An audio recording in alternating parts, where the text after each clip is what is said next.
राम राम भी दोस्तों।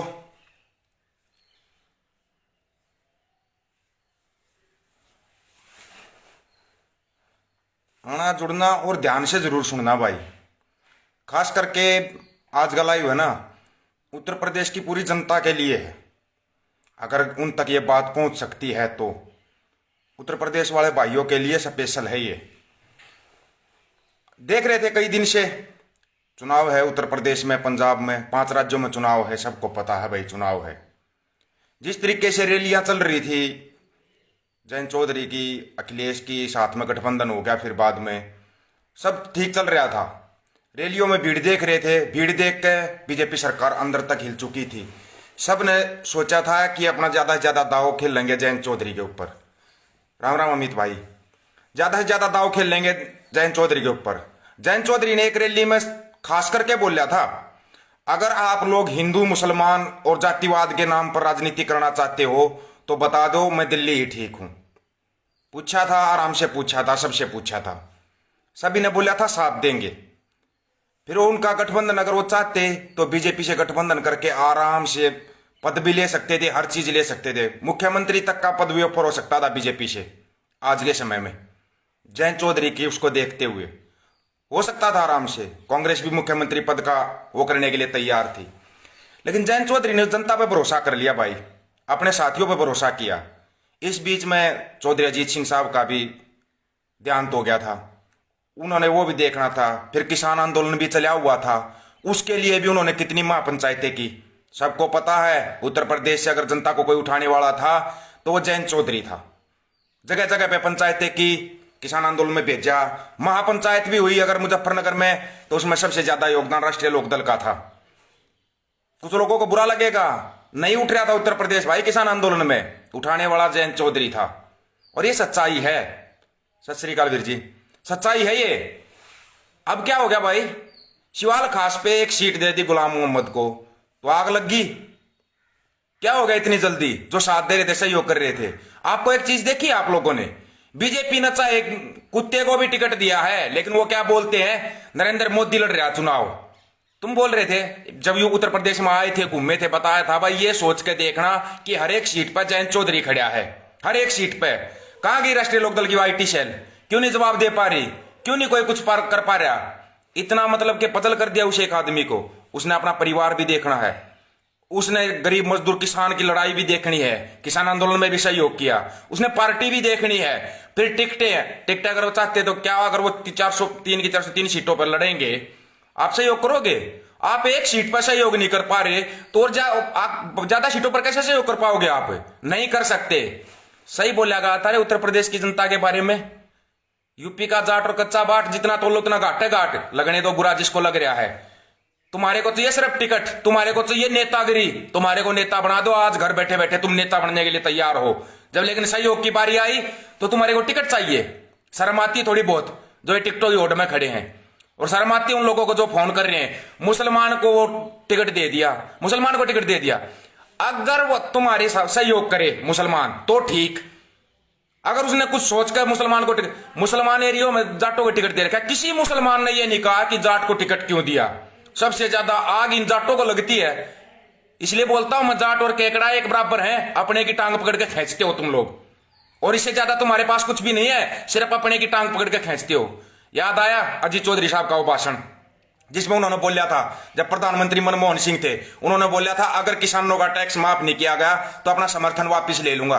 तुम्हारे लिए, तुम्हारे को जिस आरक्षण के लिए ना हरियाणा में 32 भाइयों गोली मार दी गई थी, वो आरक्षण दिलवा दिया था अजीत चौधरी साहब ने। जिन मिलों में तुम अपना गन्ना डाल के आते हो उत्तर प्रदेश वालों, वो मिल किसकी देन है? अजीत चौधरी साहब की देन है। थोड़ा पढ़ भी लिया करो, पीछे देख भी लिया करो किसने क्या किया है।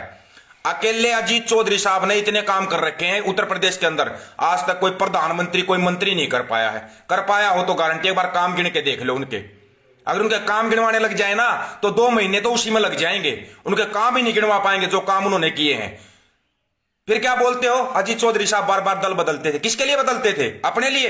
अगर वो चाहते तो आराम से उनको मंत्री पद मिला हुआ था, क्यों वो करते? तुम्हारे लिए किया, इस उत्तर प्रदेश की जनता के लिए किया। क्या इसी जनता के लिए किया था कि तुम अंत समय में उनका साथ छोड़ देना? अब जब अकेला रह गया जयंत चौधरी तो तुम साथ छोड़कर भाग रहे, तुम सबको टिकट चाहिए। तुम गांव में मेंबर बनने के लायक भी नहीं हो, जो टिकटों की होट में खड़े हो, मेंबर बनने के भी लायक नहीं हो। अब क्यों नहीं बोलते तुम लोग कि हर सीट के ऊपर जयंत चौधरी खड़ा है? भले ही गठबंधन है, काम तो देखना, एक बार उसको मजबूत तो करो, एक बार उसको सत्ता में लेके तो आओ, तब बोलना। या पहले ही तुम्हारा सबसे पहले झंडा खड़ा हो जाता है, हमारे को तो टिकट चाहिए, बस टिकट नहीं तो साथ छोड़ दिया। शर्म आती है यार।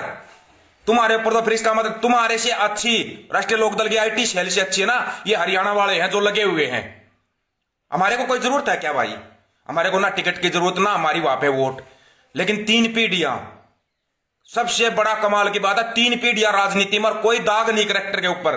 कोई एक दाग तो दिखा दो, किसी भी पार्टी के अंदर एक भी एमपी एमएलए ऐसा दिखा दो जिस पर कोई ना कोई दाग ना हो, एक भी दिखा दो पूरे हिंदुस्तान के अंदर। लेकिन 3 पीढ़ियां और कोई दाग नहीं। शर्म आती उनका साथ देते समय पर आपको। सिर्फ टिकट चाहिए, टिकट से अलग भी कुछ चाहिए। जब जरूरत पड़ी तो वहां पर भाषणबाजी, नारेबाजी, राष्ट्रीय लोकदल के झंडे फूक देंगे हम। यही है क्या शिवाल खास वालों? यही है। तब तुम कहां थे जब जयंत चौधरी लटखा रहा था? तब क्यों नहीं आए सामने? जब क्यों नहीं आए? तब क्यों नहीं बोलिया? जब अजीत चौधरी साहब को और जयंत चौधरी को हरा दिया गया था तब तुम कहां चले गए थे? मुसलमान पूरा शो का शो खड़ा उतरा था। अगर किसी ने टांग खींची थी ना तो वो जाटों ने टांग खींची थी। अब तुम्हारे को टिकट चाहिए? नहीं, मारा तो जाटा का एरिया, जाटा टिकट चाहिए। तुम्हारी यही देन है, इसी देन के कारण तुम्हारे को बीजेपी रगड़ती है। उत्तर प्रदेश नहीं पूरे हिंदुस्तान में रगड़ दिया। उनको पता है इनको रगड़ने के लिए कुछ नहीं चाहिए, बस जाट में थोड़ी सी हवा भर दो, जाट हवा में आ जाएगा और बीजेपी का झंडा उठा लेगा। गुलामी पसंद है तुम्हारे को, सबसे ज्यादा गुलामी पसंद उत्तर प्रदेश की जनता को। अगर कोई साथ दे रहा है तो टांग खींचने के लिए 20, साथ देने के लिए एक भी नहीं साथ देने के लिए। शर्म आनी चाहिए तुम्हारे को। हमारे को क्या जरूरत है भाई? अगर तुम्हारे वहां पर किसी की भी सरकार बन जाए हमारा कोई फर्क पड़ रहा है क्या? हमने तो रगड़ दिया था 2019 में पूरी बीजेपी को, लेकिन एक गद्दार पैदा हो गया। गद्दार भी किसके घर में पैदा है? देवीलाल के घर में पैदा हुआ वो गद्दार गद्दारी कर गया। मौका तो देगा, देखो ये गद्दारी नहीं करेगा, चौधरी जयंत गद्दारी नहीं करेगा, ये इसके खून में नहीं है, खून में नहीं है। लेकिन मिला एक भाषणबाजी कर करके लेके जाके बिठा दिया, फिर दोबारा इसी खटारे को हमारे सिर पर बिठा दिया। शर्म आती है तुम्हारे को? तुम्हारे हाथ में एक मौका आया, नहीं तो फिर 5 साल फिर रोओगे। आंदोलन में तुम सहयोग नहीं कर सकते और कहीं तुम सहयोग नहीं कर सकते। सहयोग कहां पे करोगे तुम? बस तुम्हारे को घर बैठे बैठे नेता बना दे। नेता बनना सभी को, सब नेता बनने की ओट में है। हम तो वोट बीजेपी को दे देंगे। इतनी ज्यादा गुलामी पसंद करो, खुल के गुलामी चाटो जाके उनके जूते। और वो ठीक तुम्हारा लात मारती है बीजेपी। हमारे को तो अभी पता लगा ठीक लात मारी है तारे योगी ने। तुम हो ही लात खाने के लायक। अपने आप को फिर बोलते हम जाट हैं, कुछ भी नहीं हो तुम। पहले इंसान तो बन जाओ तुम। मैं जाट, मैं राजपूत, मैं फलाना, इंसान बनया नहीं जा रहा तुम्हारे से। इंसान बन के तो देखो एक बार। शर्म आनी चाहिए तुम्हारे को। जब जरूरत है, कल जयंत चौधरी की आंखों में पानी था, किसी को दिखाई दिया हो तो बता दो। शर्म आई थोड़ी बहुत? जो तुम्हारे लिए लाठियां खा रहा तुम उसकी आंखों में पानी लेकर आ रहे हो, पानी लेकर आ रहे हो तुम उसकी आंखों में। क्या रे तुम, क्या सत्य क्या हो तुम? एक आदमी जब पूरे तन मन धन से बिल्कुल, अगर वो चाहता तो आराम से बैठ सकता था। उसने अपना बाप खोया है, जिसके सर से बाप का साया उठ जाता ना। अभी पता लगा हमारे को। ठीक अजीत चौधरी साहब तुम्हारे को धमकाते थे, ठीक धमकाते थे तुम्हारे को। तुम हो इसी चीज के जूत के यार हो तुम। अपने आप को जाट बोलते हो, हमने ये कर दिया। तुम्हारे को सिर्फ चाहिए जो तुम्हारा ठीक लात मारता रहे, तुम चलते रहो फिर, और झंडे भी तुम उसी का उठाते हो। सबसे ज्यादा यारी दोस्ती है। खुद यार मैं कमाल सोच रहा हूं यार, मेरी यूनिट के बंदे फोन करते हैं, मुसलमान को टिकट दे दिया, हम तो वोट बीजेपी को देंगे। शर्माती भाई तुम्हारे को थोड़ी बहुत यार। फिर तुम कौन सी, तुम्हारे अंदर आज तक इंसानियत नहीं आई? तुम 15 साल 17 साल फौज में नौकरी करके आए हो और फिर तुम ये बात बोल रहे हो, फिर ये बात बोल रहे हो। क्या दे दिया तुम्हारे को? जुमले मिले ना आज तक? क्या दिया तुम्हारे को? घर से कोई उठा लेता, पुलिस में एफआईआर तक दर्ज नहीं होती, तुम्हारे को कूट दिया जाता जेल के अंदर डाल के। जब तुम्हारे को जरूरत थी ना, लाठियां खा रहा था। जरूरत थी कोई जयंत चौधरी को लाठी खाने की? कोई जरूरत थी नहीं थी, कोई भी जरूरत। अगले ने फिर बोल लिया तुम्हारे लिए दोबारा लाठी खाने के लिए तैयार हूं, लेकिन तुम एक वोट नहीं डालने के लिए तैयार हो। तुम्हारे को तो टिकट चाहिए, बस टिकट ले लो, घर बैठे मंत्री बन जाओ। सबको मंत्री बनना है। कितने मंत्री बनोगे भाई? 2 करोड़ के 2 करोड़ फिर फार्म ही भर दो ना। सबसे कमाल की आईटी सेल बीजेपी की, चाहे किसी बलात्कारी को भी टिकट दे रखा है वो भी उनकी तरफ से मोदी है, कोई हत्यारा है वो भी उनकी तरफ से मोदी है, वो वोट एक जगह पर डालते हैं। लेकिन जब हमारे वालों की बारी आती है ना, बस ये देखते हैं ना फलानी जाति वाले को दे दिया, फलाने धर्म वाले को टिकट दे दिया। क्यों भाई? बोलिया कभी बीजेपी ने अभी तक कुछ बोलिया? लेकिन बीजेपी की आईटी सेल लगी हुई है, देखो जाटों के एरिया में मुसलमान को टिकट दे दिया और वो तुम्हारे सामने आ जाता है। क्यों सामने आता है? क्योंकि बीजेपी की आईटी सेल ना अपने बूस्ट करती है हर एक पोस्ट को, सबको वो पैसे लगाते हैं, पोस्टों पर भी पैसे लगाते हैं, पोस्ट ज्यादा से ज्यादा तुम्हारे सामने आती है। फिर तुम्हारे मरुआन भक्तों में फर्क क्या रह गया? क्या फर्क रह गया? वापिस आ गए हिंदू मुसलमान के ऊपर।